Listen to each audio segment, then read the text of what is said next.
Hello, ব্লগের second part নিয়ে চলে এসেছি। আজকে 15 মে, মা ভদ্রকালীর আজকে পুজো। তো আমরা রেডি হয়ে গেছি, এবার নিচে যাব। যা যা হচ্ছে পুরোটাই ব্লগ করব।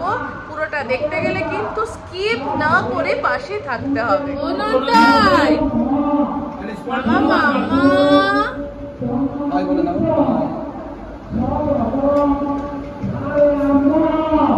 কষ্ট হচ্ছে, বাধা আছে না, এটা কি করবো বলো মা? আজকে বাড়িতে এত লোক, গেলুম এসব এসে যাবে। কি বলছো? কি বলছি, ভাষার যে পরিবর্তন, প্রতি 5 কিলোমিটার অনুযায়ী ভাষার একটা পরিবর্তন। ওই এসেছি, গিয়েছি, খেয়েছি, তারপরে ধর এলুম, গেলুম, খেলুম, তারপরে ধর এসেছিল, এরা। আচ্ছা ঠিক আছে, এখন বাংলা ক্লাস করতে পারছি না।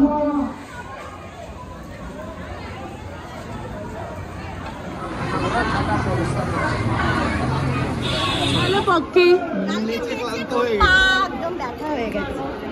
কালকে একদম পাগলের মতো ঘুমিয়েছি, শুয়েছি আর ঘুমিয়েছি। দেখ কিরম লাগছে, দেখ ছবিটা তোল। অসাধারণ বাজে দেখতে লাগছে। ভালো লাগছে না? এই শোন, দেখ তোর জন্য এইসব খাটানো হয়েছে, যাতে তুই এখানে ভালো ছবি তুলতে পারিস। একই জায়গায় ছবি তুলে তো এই জানলাটা কম।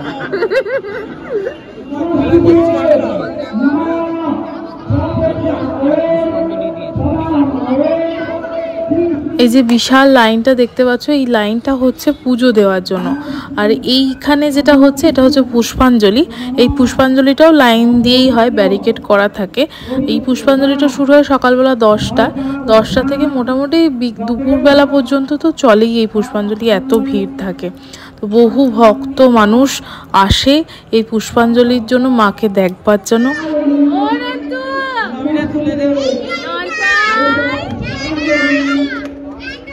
আজকে নিচেতে তো প্রচণ্ড ভিড়, দেখতেই পেলে এত মানুষের সমাগম।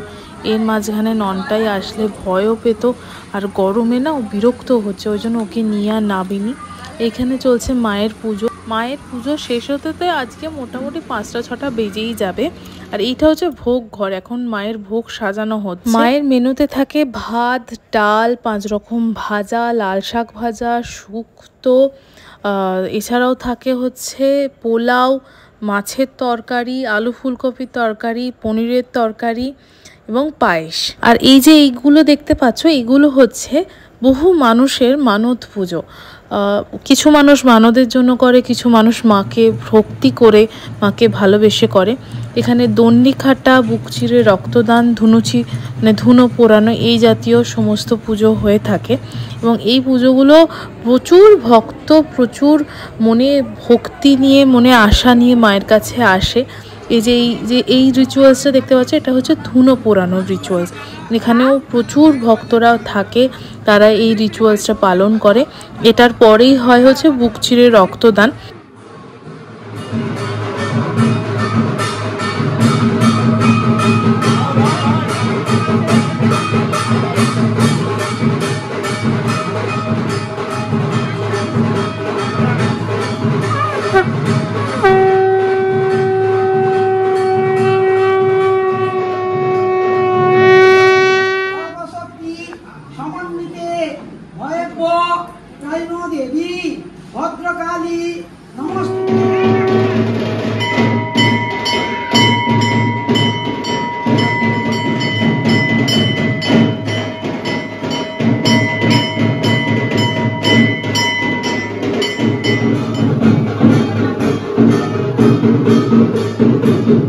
সমস্ত মানত পুজোর শেষে এবার হবে হচ্ছে ভোগ আরতি।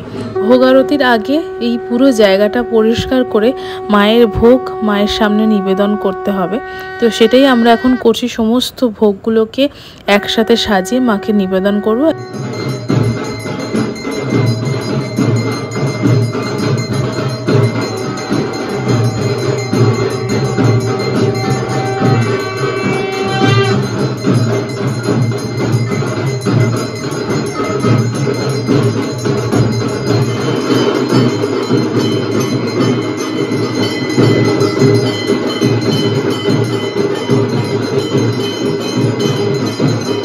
ভোগ আরতির কিছুক্ষণ পরে এই হোম অনুষ্ঠিত হয়। এই হোমটাই কিন্তু এই বেলার পুজোর শেষ, পরবর্তী পুজো আবার সন্ধেবেলা শুরু হবে। এখন 7:30 মতন বাজে, আমাদের মুখ চোখ দেখে বোঝাই যাচ্ছে বিভৎস বিধ্বস্ত। তো জাস্ট সন্ধ্যা আরতি হবে, আমি জানি না ততক্ষণ থাকতে পারবো কিনা। যদি আমি থাকতে পারি, আমার শরীর দেয়, আমি তাহলে পুরো ভিডিওটা করব। তোমাদেরকে একবার আমার সামনাসামনি যেটুকুনি মেলা আছে সেটা দেখাই। দূরেটাতে যাওয়ার আজকে আমার শরীর নেই, সেটা আমি আবার অন্য দিন দেখাবো। তো সামনাসামনি যেটুকুনি আছে সেটুকুনি দেখিয়ে দিই। এখানে ম্যাক্সিমাম সব খাবার দোকান, ওই দিকটাতে গিয়ে মেন দোল্লা ফোল্লাগুলো বসেছে। আমি আজকে আর যেতে পারছি না।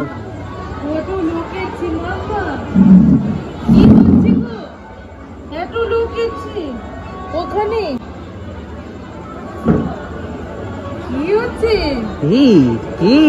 কি হচ্ছে মাম্মা? এখন সন্ধ্যাবেলা সন্ধ্যা আরতি শুরু হয়েছে। প্রতি বছরের ন্যায় এই বছরও সন্ধ্যা আরতির সময় আমাদের ধুনুচি নাচ এবং এই ঢাক এবং ডুমরুর যে তালে এই ধুনুচি নাচটা কিন্তু আমাদের পাড়ার প্রতিটা সদস্য, প্রতিটা ছেলে মেয়ে মেতে ওঠে ঢাক এবং ডুমরুর তালে। তো চলো তোমরা পুজোটা দেখো, আর আমিও আমার ব্লগটা শেষ করছি। পরবর্তী ব্লগে অবশ্যই দেখাবো আমাদের এখানকার মেলা এবং আমাদের এই 447 বছরের পুজোর নরনারায়ণ সেবা। তো ব্লগটা এখানে শেষ করলাম। পরের ভিডিওটা দেখবার জন্য কিন্তু চ্যানেলটা সাবস্ক্রাইব করতে হবে। টাটা।